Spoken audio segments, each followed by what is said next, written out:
What's up, guys? This is Taking the Field with Stevie Mack, and on this episode, as always, to round out the show later on, we'll get to your thoughts, your comments from this final weekend in the regular season for the Premier Lacrosse League that wrapped up out in Albany. Segment 2 on the show a little bit later, we'll get to the final regular season power rankings for the Premier Lacrosse League as well. But to start out the show here on a Monday, I want to talk about the Waterdogs taking the number 1 seed in the postseason and the Cannons backdooring their way into the playoffs here in about a week from now. So like I said, to start it out, the Waterdogs winning the game against the Atlas on Saturday for that number 1 seed in the PLL postseason. The Atlas now sitting at number 2. They'll take on the Cannons, as I mentioned, who kind of backdoored their way into the playoffs on Saturday night. But honestly, the Waterdogs, in my opinion, definitely deserved to win this game. I can't blame J.D. Colarusso and the Atlas defense for that loss whatsoever. I mean, you look at Colarusso in specific, he went 50% for the game, which is pretty on par for him even going into that game, and gave up just 10 scores against, which, again, pretty on par performance for him going into that one. I think I tweeted out around halftime of that Waterdogs Atlas game that he was just above 50% in his past 3 starts combined and was giving up just about 10 or so scores per game. So again, like I said, very on par performance from JD Colarusso and that Atlas defense on Saturday afternoon. So again, I don't blame them for this loss, giving up just those 10 scores in that game. But I think more so you have to look at the offensive end of the field with what this Atlas offense was able to do, or maybe not able to do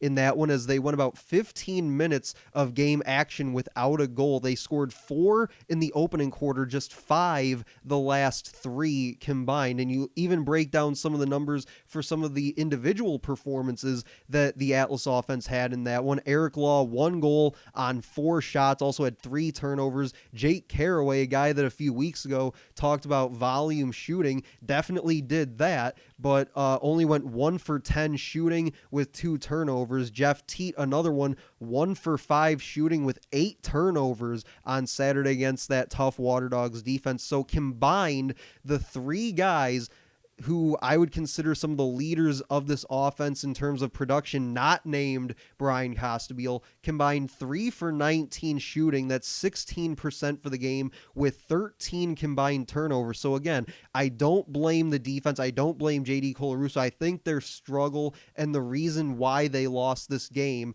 comes on the offensive end. Just not a very good offensive outing for these guys, as I just laid out for you. But again, they went up against a very tough, very confident Waterdogs defense. Dylan Ward in the cage was fantastic, had 17 saves, going 65% against what is the number 1 scoring offense in the league with this Atlas offense. So again, they absolutely shut these guys down. So again, hats off to Dylan Ward and this Waterdogs defense. But really, like I said, I don't want to see, and I haven't yet, but I'm saying I don't want to see anyone on lacrosse Twitter saying that this is the reason, or this is a chance for the Atlas to bring back Jack Kincannon for the playoff push, because I don't think that JD Colarusso can't be that guy that can lead them through the postseason and have a chance to play for the PLL championship here in 2021. Because like I said,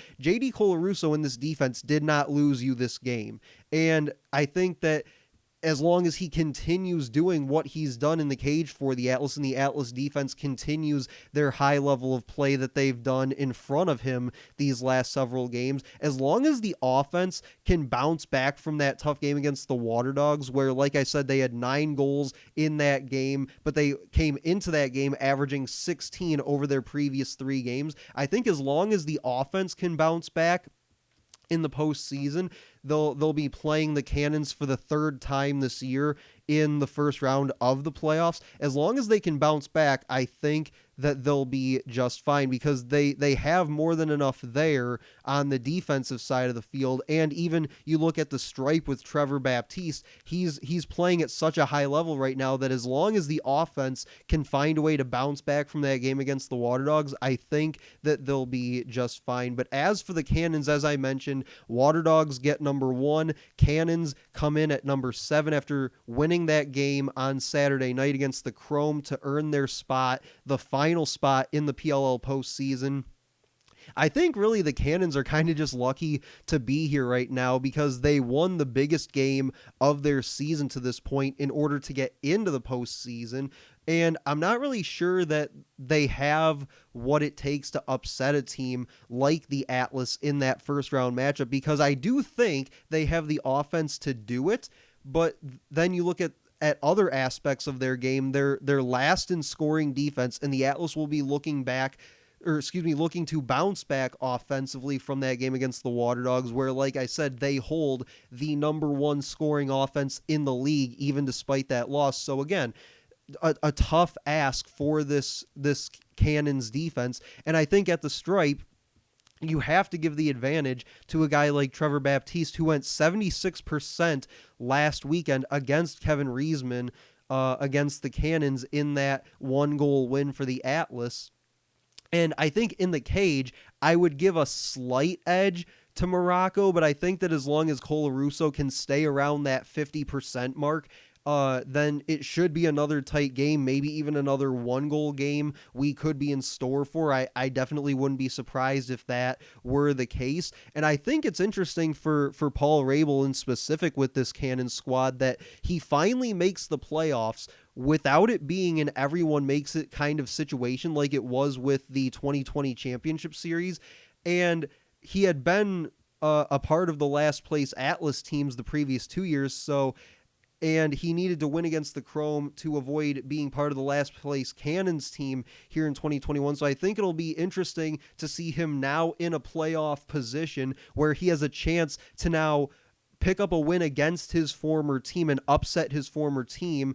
And while it would be his first win in now 3 tries against his former team in the Atlas, it would be the biggest one of the season, the biggest meeting between those two so far. So he would definitely, I guess in a way, kind of get that last laugh against his former team in the Atlas. But coming up after the break, segment 2 on the show, Taking the Field with Stevie Mac, we're going to get to the final regular season power rankings here for the PLL. So we'll take a break and come right back. You're listening to Taking the Field with Stevie Mac.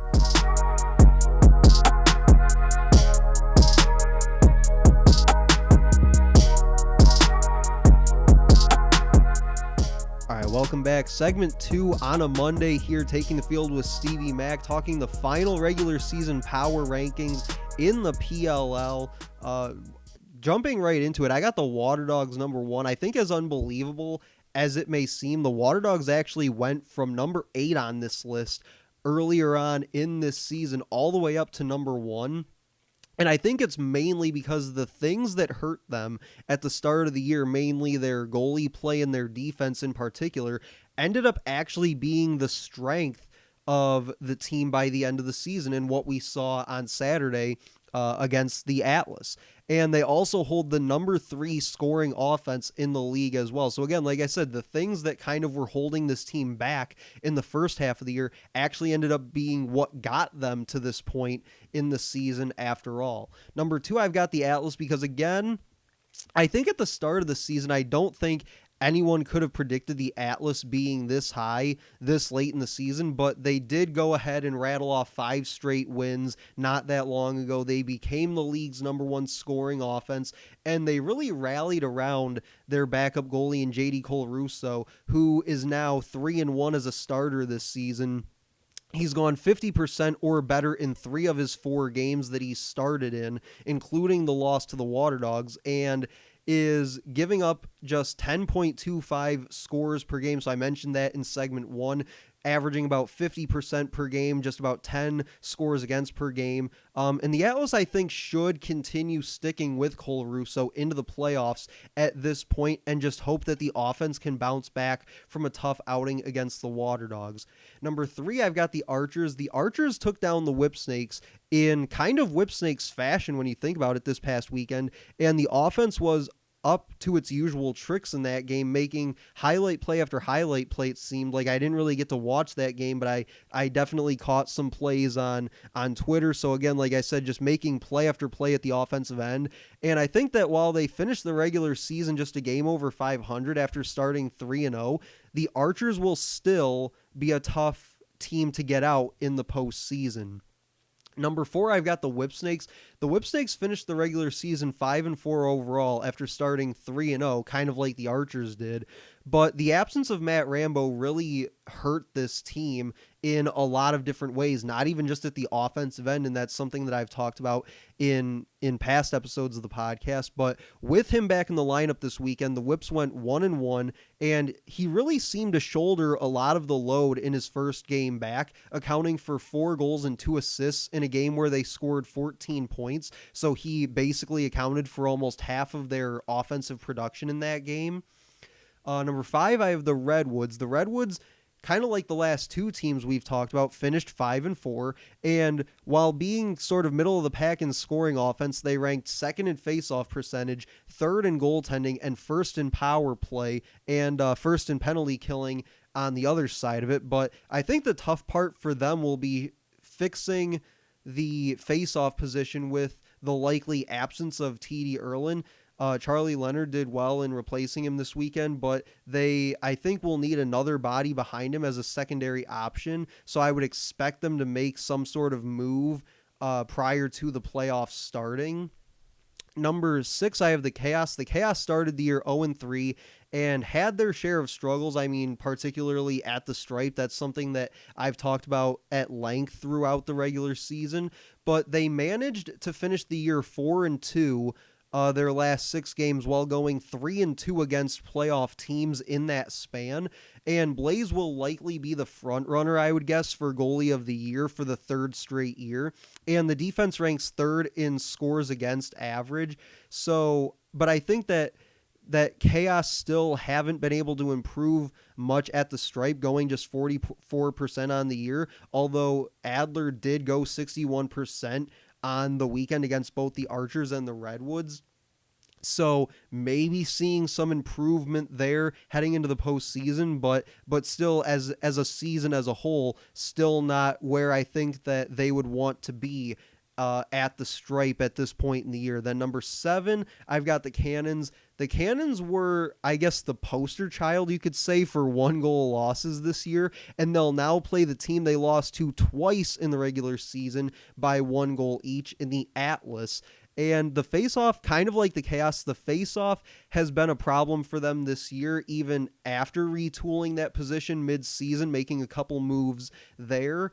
Statistically, the Cannons are a middle-of-the-pack team at best, I would say, but when it comes to the playoffs, I wouldn't really count them out either. And it'll be tough for the Atlas to beat them a 3rd time, I think, admittedly. As an Atlas fan, it'll be tough for them.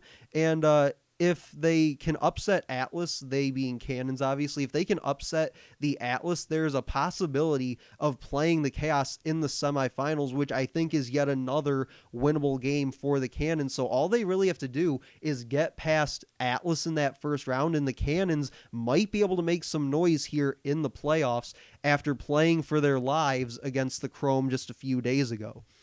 Then number 8, I've got the Chrome. Chrome definitely had their injuries this season, but then again, so did many of the teams in the PLL this year. But they were never really able to put it together outside of beating the then number 1 Whipsnakes and then number 1 Archers in back-to-back games, which ended up being their only 2 wins on the regular season. And the name of the game, I think, in 2021 was consistency for Chrome or lack thereof. And they just really, I think, couldn't measure up to a lot of the competition that they faced this season for whatever reason. I mean, they ranked last in scoring offense. They were 7th in scoring defense. And I think for a time it looked like they leaned heavily on a lot of their rookies. So you could maybe consider the Chrome to be a bounce back candidate in 2022 when they have second year guys like Jackson Morrill, Ryan Tarafanko, Kevin Rogers, and Nick Grill, who they acquired in that Justin Gutterding trade. And also, I believe that they'll hold on to the draft rights to JT Giles Harris as well. So that's a pretty solid young group of guys to have going into next season, and again, kind of making them a potential bounce back candidate in 2022. But we're going to take one more break, come back in just a minute for segment 3. We'll get your thoughts in the mix from this final weekend in the regular season in Albany for the PLL. You're listening to Taking the Field with Stevie Mack.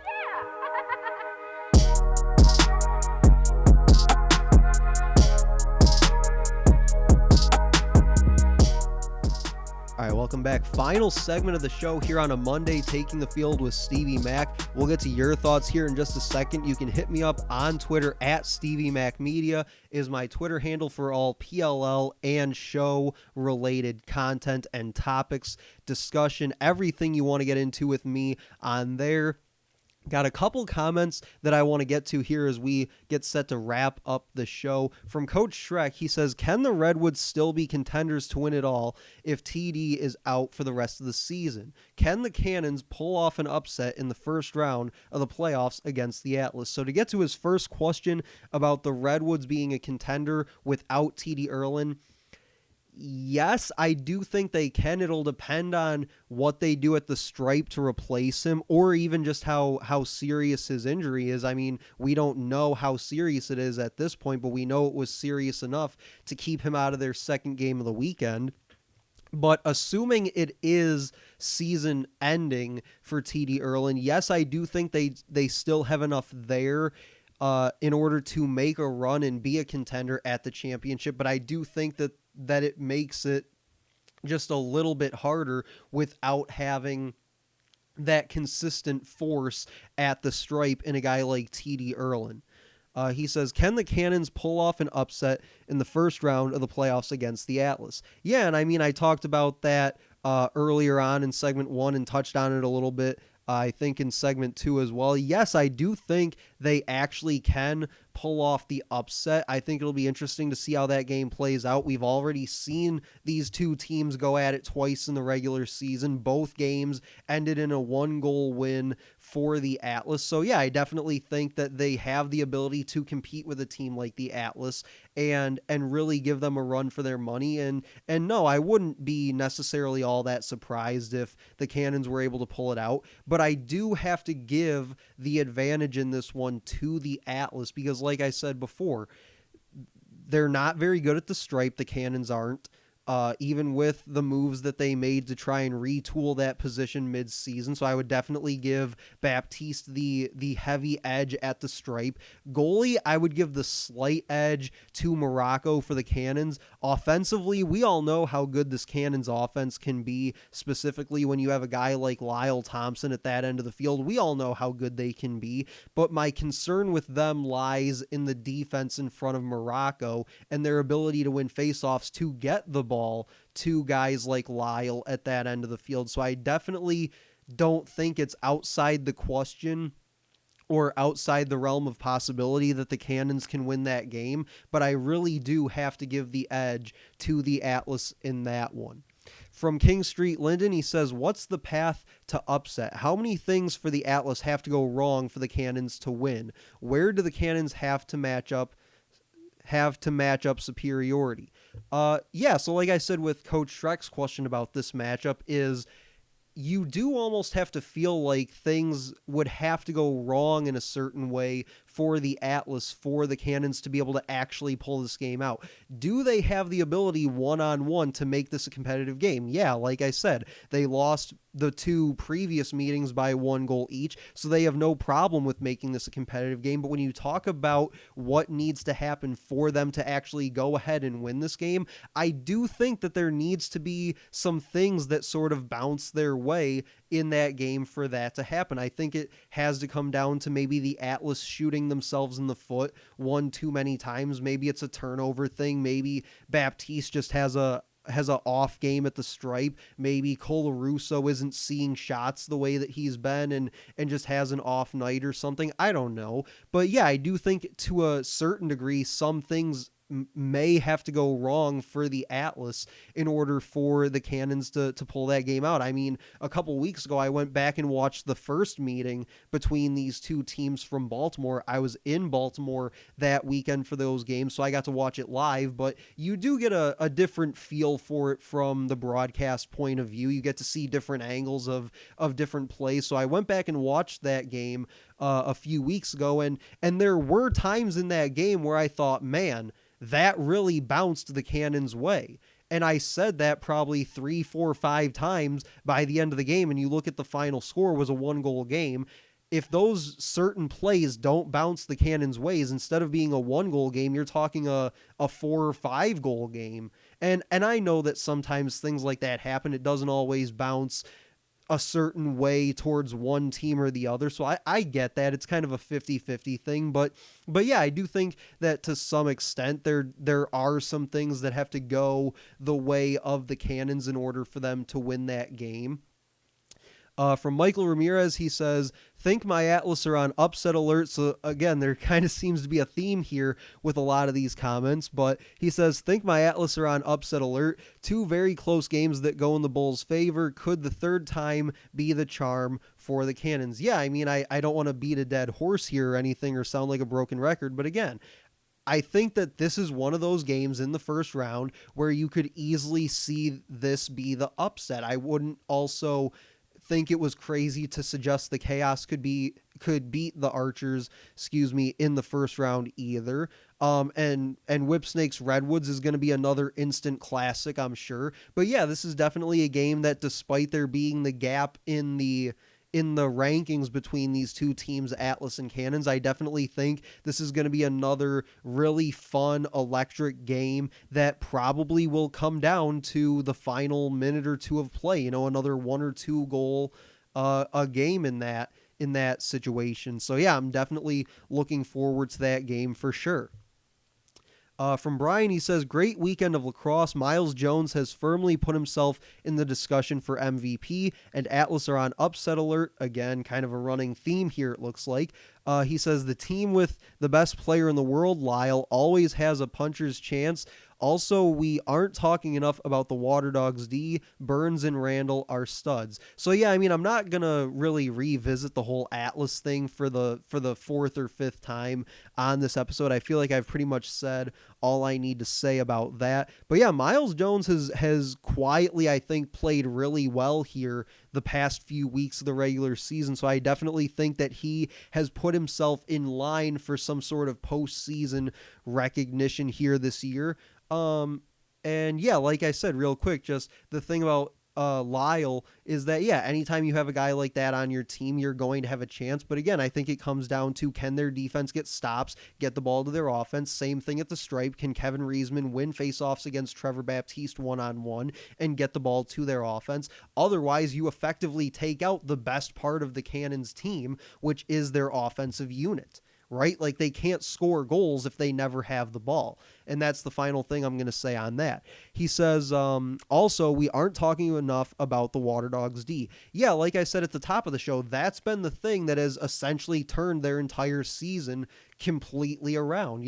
I've talked a lot about, in the first half of the year, Dylan Ward and his struggles in the cage, and just the defense in general of backing him up in front of him in the cage. And yeah, now all of a sudden, these last couple games, we're talking about this being possibly the strength of this team is their defensive unit and what they've been able to do, and the play of Dylan Ward in the cage, having 17 saves in the biggest game of their season the other day against the Atlas. So yeah, I mean, I don't think we're necessarily talking about them as much as we should. And I'd throw another team out there. I think the Atlas aren't getting as much attention around the lacrosse community and lacrosse Twitter as maybe they should, especially considering they've had a backup goalie starting for them the past 3-4 games, whatever it is, that maybe we're not talking about them as much, because I think we tend to focus on the Whipsnakes defense or the Redwoods defense or the Archers defense or what have you. But I definitely think Brian has a point. We're not talking enough about the Waterdogs defense and just how dominant they've been over these last several games. But like I said, I would also throw the Atlas into that mix as well. So that'll do it for this episode of Taking the Field with Stevie Mack. You can check out the podcast anywhere you get your podcasts, including Apple, Google, Spotify, Anchor, iHeartRadio, TuneIn, also in the mix as well. Make sure to like, comment, and share on this post, and let me know what you guys think about the regular season wrapping up in the PLL and what you're looking forward to here as the playoffs get underway in just a few days. But that'll do it for me. I'll talk to you guys later.